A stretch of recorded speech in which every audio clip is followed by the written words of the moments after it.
Hello guys, I am Dr. Nihar Thakkar, a general surgeon and a passionate educator.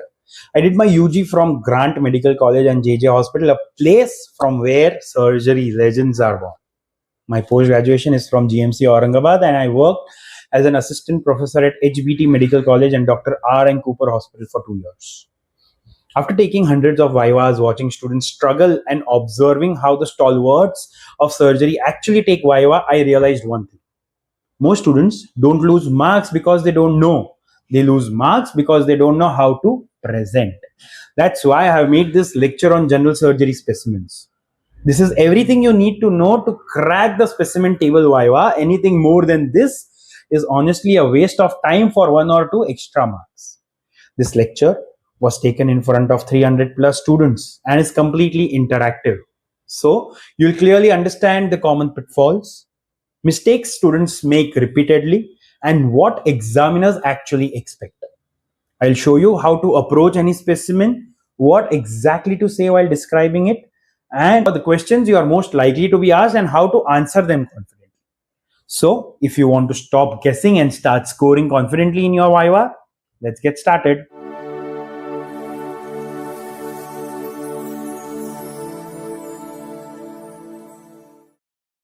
Why is studying of specimens so important to us? Can anyone throw some light on it? Whatever you know, or whatever you understand. Why do you think? Why are we studying specimens? We have already done that in pathology, right? Why have they kept table viva of big 5 marks, right, for the UGs for specimens? While performing surgery. Yeah, While performing surgery, surgery. we have to send a specimen to find out if it's benign or malignant. That is true. So that the pathologist, that is the pathologist job. Why are we When it is in racking situ. our brains to understand specimens, the nitty-gritty of it? When it is in situ, we need to. Right. So sometimes during the surgery, okay, we are confused whether the maybe the growth that we are seeing is benign or malignant, whether to go for a complete resection or subtotal or just to remove the lump. Okay, so it is very important. Many a times we need to identify the pathology, okay, that we find intraoperatively, and make intraoperative decisions based on your gross specimens or the gross findings, right? Just for an example, one of my PG teacher always used to say that whenever you are operating and whenever you find a lump, okay, he used to say that जो भी हिलेगा वो निकलेगा. Okay, so the concept is whatever is mobile intraoperative. Many times, pancreatic mass we are operating for colon cancer. Okay, many a times it is difficult to decide intraoperatively whether we can resect this or not, whether to come out just by doing either some bypass procedure in case of colon cancer by doing a stoma, or maybe a pancreatic cancer, and you understand intraoperatively you started by doing you thought of doing Whipple's. Okay, you thought the mass is resectable on CT, but intraoperatively you find that what will decide the inoperability of a tumor intraoperatively in a periampullary carcinoma or CA head of pancreas intraoperatively. You understand that okay, this is not maybe you cannot resect this tumor or you cannot cure this by just resecting. On CT you found something, you thought you can do Whipple's, but intraoperatively you went no, Whipple's is not possible. Patency of tunnel of love. Yes, SMA involvement of the vessels. The vessel involvement is very important. You do a CT, the CT, you discuss that with the radiologist. Pre-operatively, you thought that you can remove this tumor. But intraoperatively, it is encasing, it is not possible to remove it. So, what is the bailout procedure? Triple bypass. Triple bypass, right? You jejunostomy, gastrojejunostomy, and you have to take the patient is having obstructive jaundice. You have to allay the patient of those symptoms. So you have to do a cholecystojejunostomy. So this is a triple bypass for you. So intraoperatively, it becomes very important to understand the planes, to understand the morphology of the pathology, right? And to decide the match. Agree? Then, regarding that is the intraoperative thing. When you become surgeon, when you start operating, it will become important. But as students, these are usually pathology specific. It might be antemortem or postmortem. Antemortem would be maybe post-surgery. We sent some specimens and the pathologist found it very nice and they mounted it in the formalin. Or it might be post-mortem, like we were discussing, like the organs of brain or lungs. You know that obviously those can't be removed in antemortem. That won't be feasible with life, right? So the question usually starts from pathology.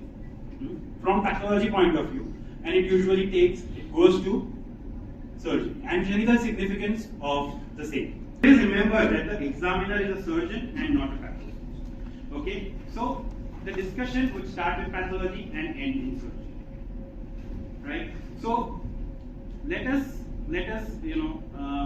see how to approach any specimen. So here onwards, I want you to approach the specimen in a way that there is a map in front of you, the global map, right? Maybe a Google map, but you can see the entire Earth.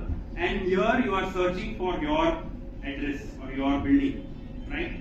So what is the first thing you will see? If you have a map of the Earth in front of you on Google Maps, you will search for a country, right? So whenever you see a specimen first, you will look at the gross specimen completely and you will identify the organ. What organ it is.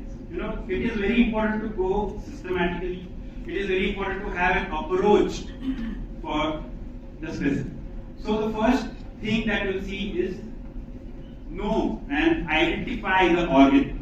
Okay, and you might have to give some reason for it. Right? If you say that there is a specimen we will be discussing, you say it is appendix, I say it is fallopian. How will you defend yourself? Why do you think that whatever the specimen is given is appendix and not fallopian?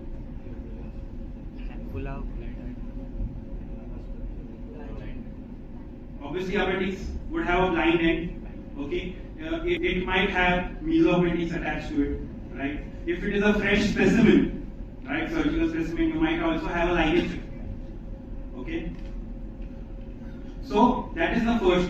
You identify the organ and you give reason for this. Then after looking at your country, you will try to find your state. Right?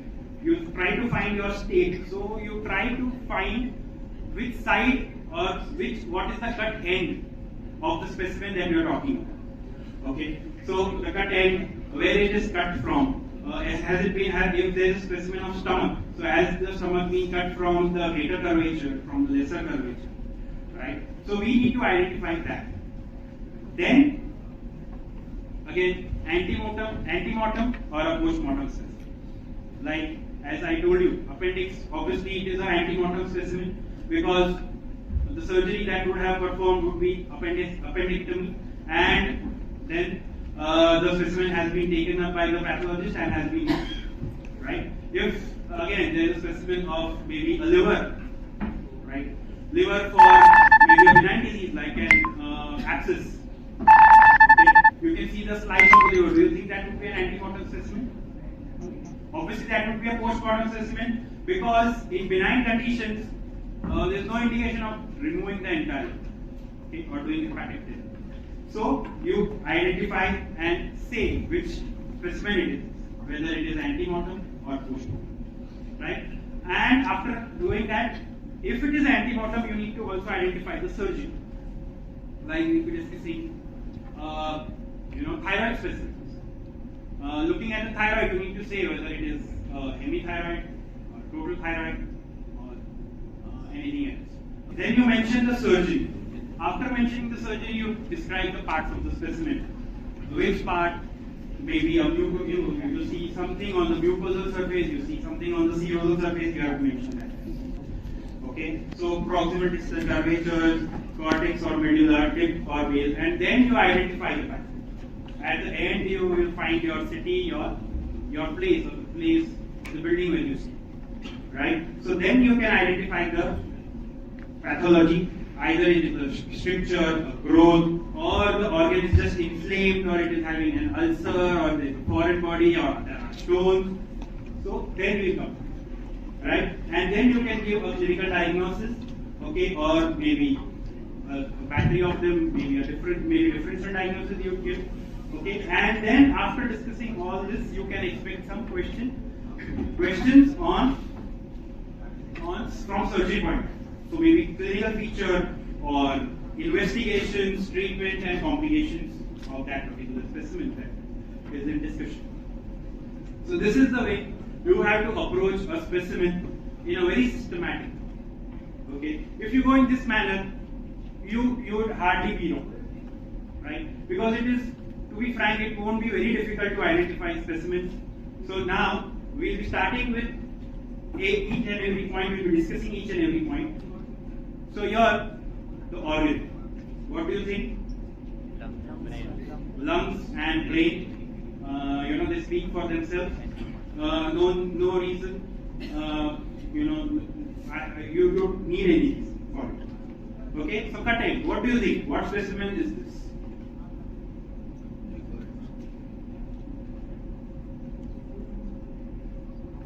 Difficult? Anyone? Just maybe you can speak out loud. It's okay. Unanimous answers. I don't have your roll number. I won't give marks to you. Just speak out loud. Anything? Any guesses?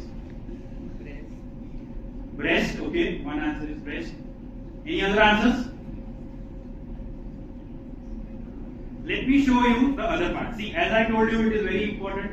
Perspective is very important. Okay. You didn't tell me to show the other side of the specimen.